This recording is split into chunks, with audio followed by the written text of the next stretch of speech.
Hey guys, just in my sick bed right now, well, my sick chair, come down with a cold, so I'm doing my best to recover. But while I'm sitting around doing nothing and being unproductive, I thought I'd be a little bit productive and put together a YouTube video right here, right now, in front of your very eyes. In this video, I'm going to do my very best to answer the #1 question I get asked, and that question is, which 360 camera should I buy? There are so many cameras out right now and it changes on a weekly basis, so I'm going to put together my thoughts on every camera available right now. The camera I've recommended the most to people over the past 2 years has been the Ricoh Theta S. It's an awesome camera, however, I've now reached the point where I'm going to tell you, do not buy the Ricoh Theta S. Don't do it. And here's why. The Theta 4K will be coming really soon and I think it will be worth waiting for that. Don't buy this one because it's going to be superseded in the next few months. So wait for the Theta 4K if you're a die-hard Ricoh fan, because it's going to be awesome. The Theta camera has the best look out of all the cameras, so that is purely why you should wait, because the look's going to be awesome and it's going to be, I'm guessing, $300 to $500 and it'll shoot 4K video. Don't know much else yet, but it'll definitely be worth the wait. Gear 360 2016, this is still a relevant camera because it does shoot 4K video. So I would actually still recommend getting this camera if you don't have a lot of money to spend. It's like $140 on Amazon. That's insane.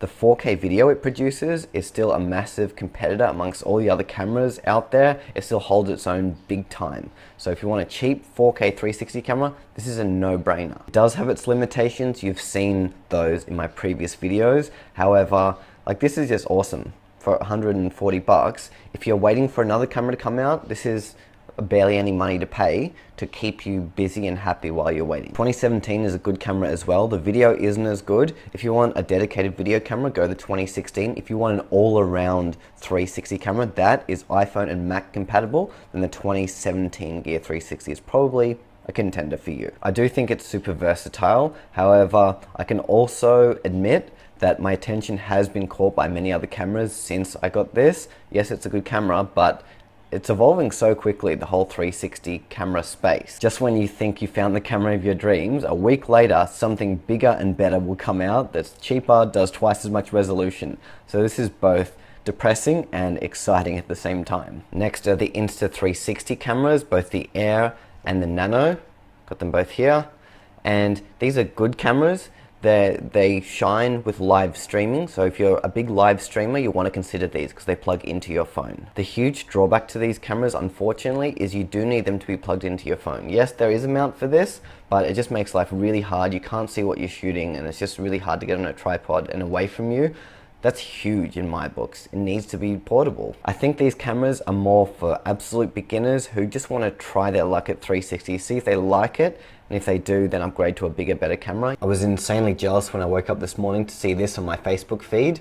My buddy Michael from 360 Rumors got his Insta360 Pro in the mail. He's unboxing it. Looks incredible. That camera is going to be so good, and for professionals as well. It's interesting to see that they've gone from beginners to professionals from one camera to the next. They don't have anything in the middle of the range. Something like a Gear 360, they've gone for either end, so clearly they see a gap in the market on those two ends of the spectrum. I want to get my hands on this camera so bad. It's 8K, does 3D, 360, it's got so many awesome features. You could do amazing shit with this camera, but at $3.5 grand, I think it's realistically going to be a while before I get one of these in my hands. I've actually had a lot of my friends reach out and tell me they're buying this camera, they've already ordered it or they've received it.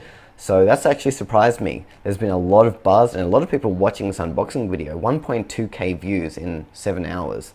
That means a lot of people are watching and waiting. The next camera I want to talk about is the Kodak Orbit 360 4K. And my advice is, don't get it. Next! No, it's just don't get it. Just don't. I don't want to go into it, but they've been too slow and it just doesn't look good. Next camera is the Garmin Verb.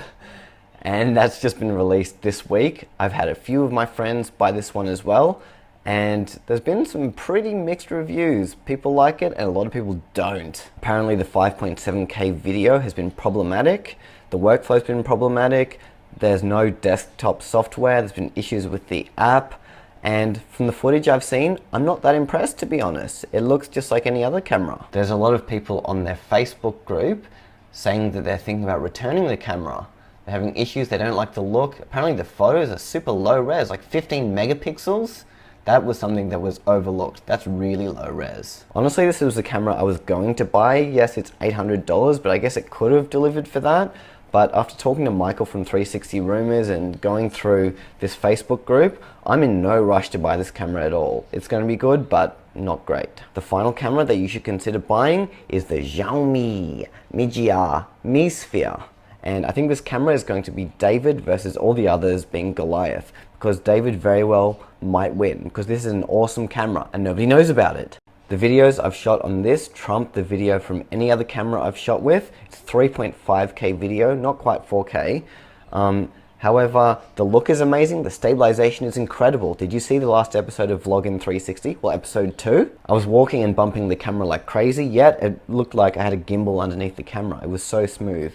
This camera has been awesome so far, does good low light, you can do a 32-second exposure, great at nighttime, great during the day, great with photo, great with video. Finally, it's affordable. It's $250 to $300, and to me, this is the camera I would recommend people get right here, right now. At this time of the year, in 2017, June 22nd, this is the best option right now. It's not a perfect camera, it does have its flaws. However, this ticks the most amount of boxes, especially within most people's price range, which I've found is probably $200 to $300. So this wins for now, but like I said, that's going to change next week. You can find out more info about all of these cameras on my YouTube channel. I've made videos about most of them, and I'll also put links to all of these cameras on Amazon down in the description of the YouTube video I post. All right, well, I'm going to go die on the couch now. Hope this was helpful. Feel free to ask any questions or let me know if there's any cameras I missed that you want me to cover. Till next time, keep capturing your world in 360. Bye!